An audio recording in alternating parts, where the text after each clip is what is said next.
भल पर्व जहाँकि आम बाहुड़ा यात्रा हो जाए आम समस्ते बहुत खुशी आम पालन करूँ जोटा कि आम समस्त गाँव प्रत्येक व्यक्ति और अन्य गाँव लोक मैंने बहुत खुशी अच्छा मानने जो बाहुड़ा पर्व को लेकिन आम जगन्नाथ बहुत बड़ जगन्नाथ बलभद्र और सुभद्रा बहुत बड़ पर्व सो आम समस्ते बहुत खुशी अच्छे आम बहुत भल भाव पालन कर धन्यवाद।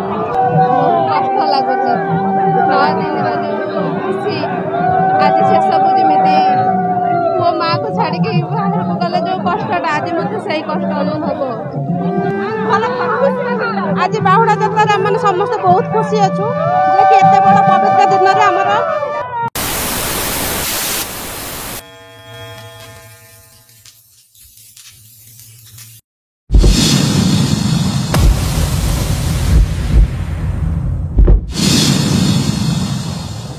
नमस्कार आज्ञा मु जितेन्द्रपति यूट्यूब मंच नना वीडियो को आपन को स्वागत। तेबे मु आसी पहुँची हाथीमड़ा गोविंदपुर कचेरी महादेव मंदिर प्रांगण रे थिबा हमरो जगन्नाथ मंदिर एपर्यंत प्रतिष्ठित होई नाहंती जहा फल रे आमे मंदिर रो आम ठाकुर जे अछंती आमे किछि दूर रे रखिथिले आउ सेही जगारू ये पर्यंत ये जगाटी हमरो एई गोविंदपुर पड़ुचे। तेबे आपण माने आमर माउसीमा मंदिर रे आपण आम जगन्नाथ को देखा पाउछंती। तेबे आम पाखे आमर मुख्य मुरबी अच्छी गाँव मुख्य मुरबी अच्छी तांकर परिचय पचारिबा एवं ता सहित आमर जगन्नाथ केते वर्षर एठी रथ टଣା चलची बा रथर निर्माण होईची आ केमिति कोन एठी प्रस्तुत करा जायची ए विषय आमे जानिबा। तेबे आसंतु जिबा आमर सार अच्छी आम पाखे तेबे तांकर परिचय बे पचारि बुझिबा। आपनकु मोर प्रणाम। आपण सर्वप्रथमे आपणकर परिचय देबे। आम घर गोविंदपुर मो ना हूँ गदाधर पढ़ियारी मु जड़े अवसर प्राप्त हाईस्कूल शिक्षक। ये रथ टणा विशेषकर जगन्नाथ संस्कृति उपरे मुझे मोर MA कोर्स रे थिला धर्म तेणु जी जानी से जगन्नाथ संस्कृति उपरे मु धारा विवरणी दिए एवं आम ए अनुष्ठान ये जगन्नाथ जो आमर रथ टणा जाउची महाप्रभुंकर रथ से महाप्रभुंकर रथ प्राय 10 वर्ष है मोर चली आमे वर्तमान उपस्थित अच्छु माउसीमा मंदिर प्रांगण रे मंदिर रे किंतु ये मंदिरटी दीर्घ 5-7 वर्ष है निर्माण करा जायछि। एठाकार जनसाधारण एवं जो माने शिक्षित ज्ञानी गुणी वयोज्येष्ठ व्यक्ति एवं युवक मानकु नहीं ये अनुष्ठान की गठन होइछि। समस्तक सहयोग ये पंचायतर समस्त सहयोग एवं निकटस्थ जो गाँ सब रहा से युवगोष्ठी एवं जनसाधारण एवं जो माने धर्मावलंबी बा जो माने संस्कृति प्रेमी जगन्नाथ संस्कृति प्रेमी प्राय बहुत लोक ये 5-10 हजार लोक रुंड हुंती एवं रथ टणा जाए आमर जगन्नाथ जो श्रीगुंडीचा दिन रथ टणा जाए एवं ये हूँ माउसीमा मंदिर एठारू आज आमर निज मंदिर को तांकर जो मंदिर को जेकि जगन्नाथ निज मंदिर को सी आज माउसीमा मंदिर पलैबे। माउसीमा मंदिर कहले अवश्य टिके भूल हम कारण ये हूँ गुंडीचा माँ मंदिर एवं माउसीमा होती अर्धासनी जेकि बाटर पड़े आठी पोड़ पिठा खाई प्रभु जाती किंतु आमे वर्तमान गुंडीचा मंदिर रे अच्छु एवं समस्त सहयोग आमर अनुष्ठान एपर्यंत चली सुरखुर चली भारी खुशी लगुच लोक मैंने बहुत आसुच्च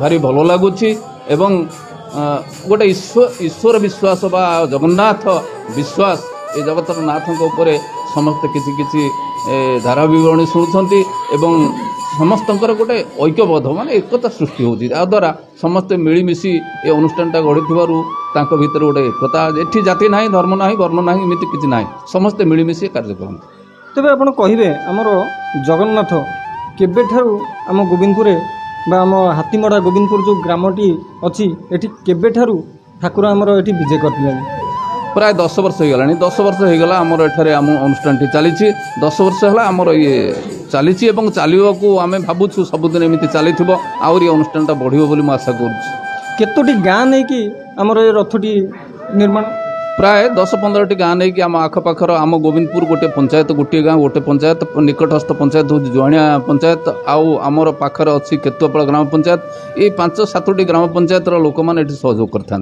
तेबे गोटे प्रश्न अच्छी जे आमर ये गाँ ना ହାତୀମଡ଼ା ଗୋବିନ୍ଦପୁର କଚେରୀ ଗୋଟେ ନାଁ ଦିଆଯାଇଛି, ଏଇଟା କ'ଣ ପାଇଁ ଆପଣ ଏ ବିଷୟରେ ଟିକେ କହିବେ? ହଁ, ହାତୀମଡ଼ା ଗୋବିନ୍ଦପୁର କଚେରୀ, ହାତୀମଡ଼ା ଗୋବିନ୍ଦପୁର କଚେରୀ ନୁହେଁ, ଗୋବିନ୍ଦପୁର କଚେରୀ କିମ୍ବା ହାତୀମଡ଼ା ଗୋବିନ୍ଦପୁର। ଆଗରେ ସବୁ ପ୍ରଗନା ଥିଲା, ଆମର ନିକଟରେ ଥିଲା ଯିଏକି ତିସାଣିଆ କଲ୍ୟାଣପୁର। ଆମର ଏଇଟା ହେଉଛି ସେମାନେ ଇଂରେଜମାନେ ସବୁ ପରଗନା ସୃଷ୍ଟି କରିଥିଲେ।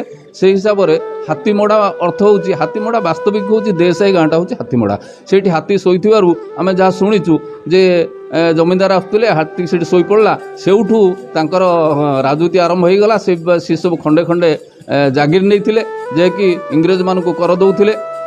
ସେଇଠୁ ହାତୀମଡ଼ା ସୃଷ୍ଟି ହେଲା ଏବଂ ଏଇ ଆମ କେନ୍ଦ୍ରାପଡ଼ା ଯେଉଁ ନିର୍ବାଚନ ନା କେନ୍ଦ୍ରାପଡ଼ା ଯେଉଁ ଜିଲ୍ଲା ଭିତରେ କେତେ ଗୁଡ଼ିଏ ଗୋବିନ୍ଦପୁର ଅଛି, ତେଣୁ ହାତୀମଡ଼ା ଗୋବିନ୍ଦପୁର କହିଲେ ଆର ଐତିହ୍ୟ ବି ବହୁତ।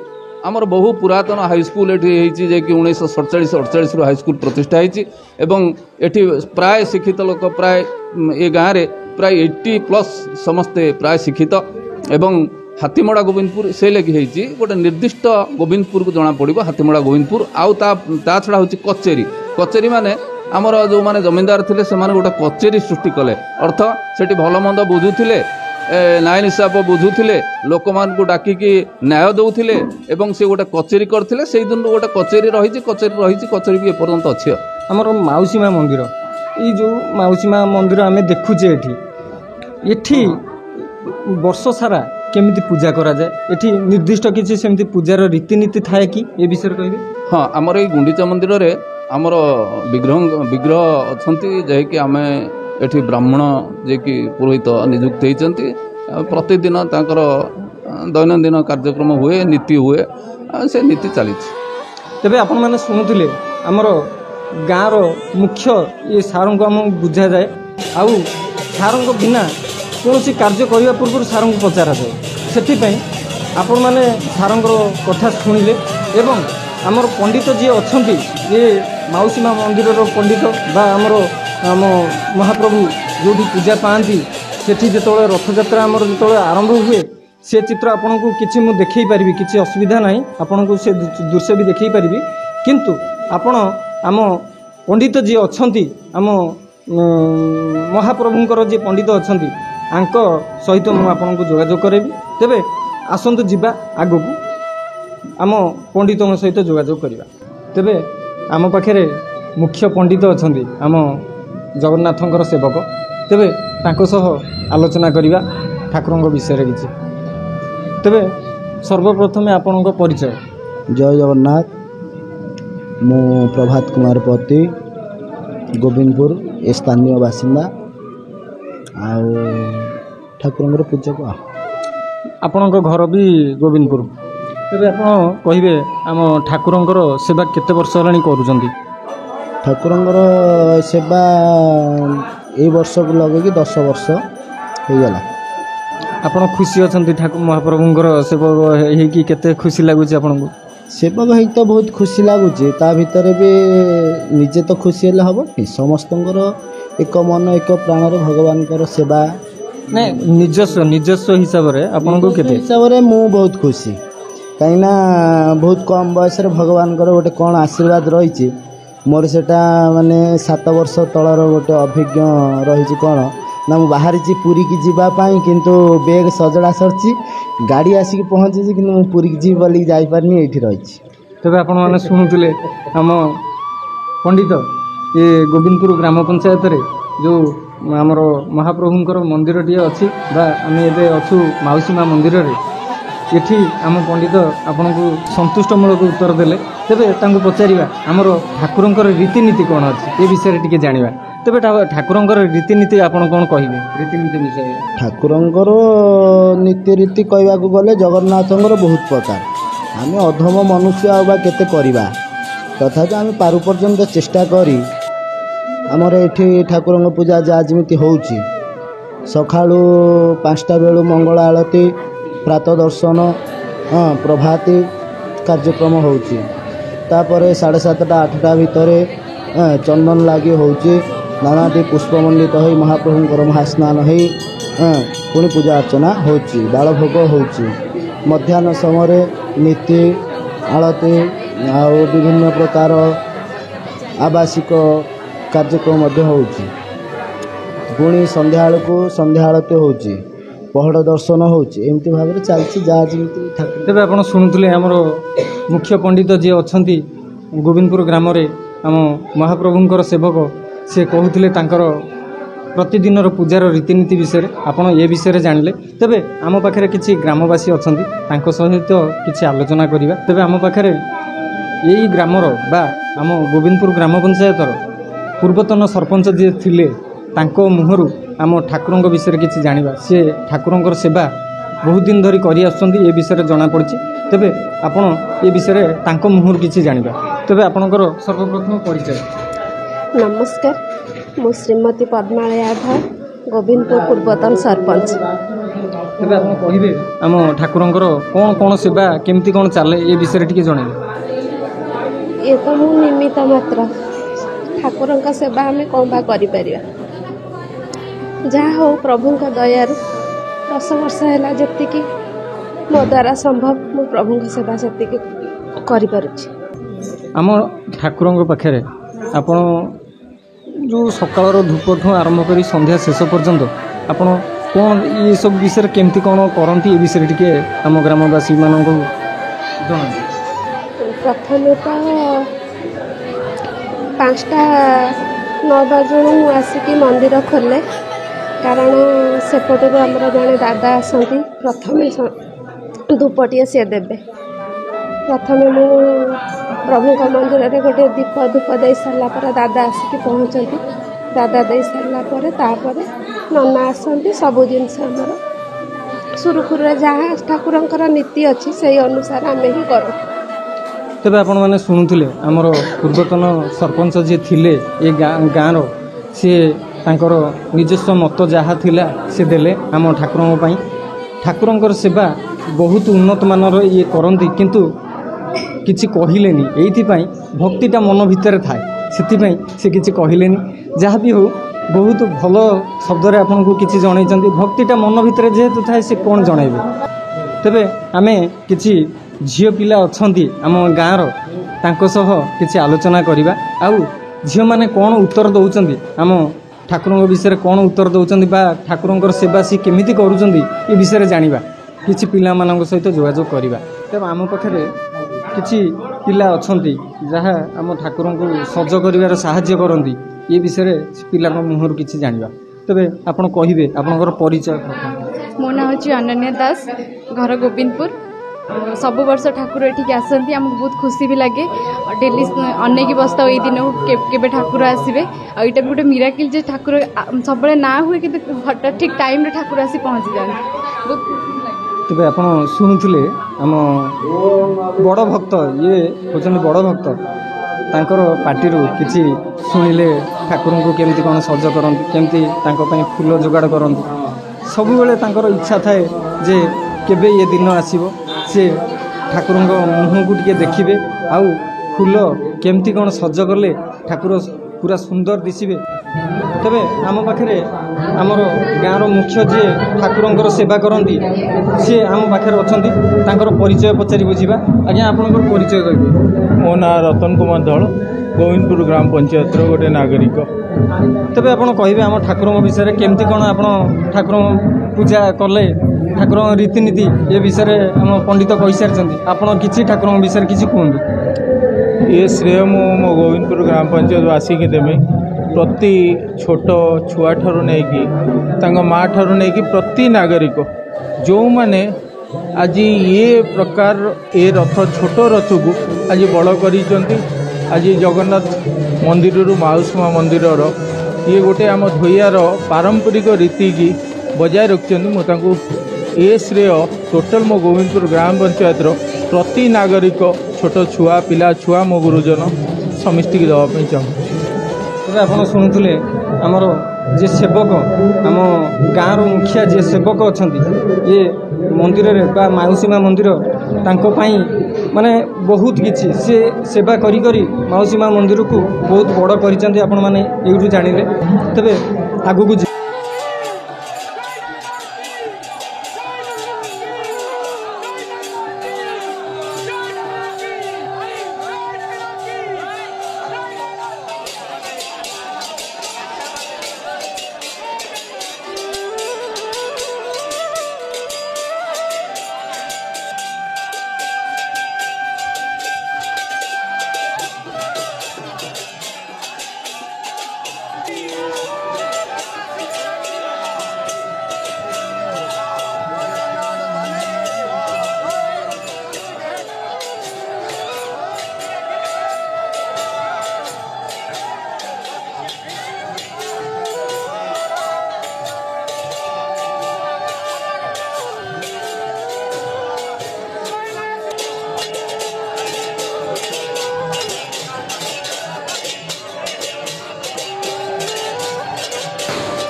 तेरे आम पाखे किसी भक्त अच्छा किसी कथा हवा तेरे आपण मैंने आसीचंती एठी कहतु रथ जो रस्सीटा टाणुचंती केते भल लागुची कहतु बहुत खुशी लगुच बहुत खुशी लागुची तेरे तमे कोन कहबो खुशी लागुची बहुत खुशी लागुची तेरे तमे कोन कहबो बहुत खुशी लगुच ये जो गरम रे आपण मैंने देखुचंती आमे जो रथ पाखे चलीचु ये हूँ गोविंदपुर कचेरी दृश्य आपण मैंने देखुचंती गोविंदपुर कचेरी दृश्य तेरे आम रथ चली रथ गड़ुची पिला माने भी गड़ौचंती तेरे आम पाखे किसी श्रद्धालु अच्छा कथा पिला कौन कह केमितिया लागुची बहुत भल लाଗୁଛି केमिति बहुत अच्छा लाଗୁଛି बहुत मजा लाଗୁଛି ଆମ ଗାଁରେ ଏମିତି ଗୋଟେ आगुरु केबे अनुभव नैथिलो ना आज नुआ हां नहीं आगुरु नहीं था ଆମ ଗାଁରେ 10 ବର୍ଷ ହେଲା ହେଲାଣି ନା ସେଥିପାଇଁ तुम बहुत भल ଲାଗୁଛି केबे देखुचंती केमिति हमर ठाकुर रथ चली आपण मैंने देखुचंती रथ चलीबार दृश्य आम गोविंदपुर दृश्य तेरे आम पाखे ब्राह्मण जन अच्छा ब्राह्मण जन अच्छा कथा कौन कौन केमिति लागुची आपन आज रथ बहुत आनंदित महाप्रभु जगन्नाथ वर्ष 9 दिन माउसी घर को जाते आज बहुत आनंद लोक ये कर महाप्रभु को फेर गंतव्यस्थल को पाथटी आणुचंती आपण आज नुआ आसुचंती ना आगुरु केबे आस्तिले ना ना मु एटा हमर दीर्घ 10 वर्ष है लगी रही आज नुआ नुह एटा पुराना परंपरा आम परंपरा अनुजाई आम कार्य कर चलू तेरे देखुले आपण रथ गढ़िबार चित्र रथ गढ़िबार चित्र देखुचंती तेरे आम पाखे आउ जड़े अच्छा पंडित कथा जय जगन्नाथ कहतु कौन भाई कहतु रथ आज रथ टଣା चली आज्ञा बाहुड़ा यात्रा घर को घर को बाहर गोपाल करुणा ये दौदा लोक यज्ञ बढ़िया उत्सव ये कालिया दौ नीला पृथ्वी पूरी बोधे आम भावु भगवान को मनोकामना भगवान करू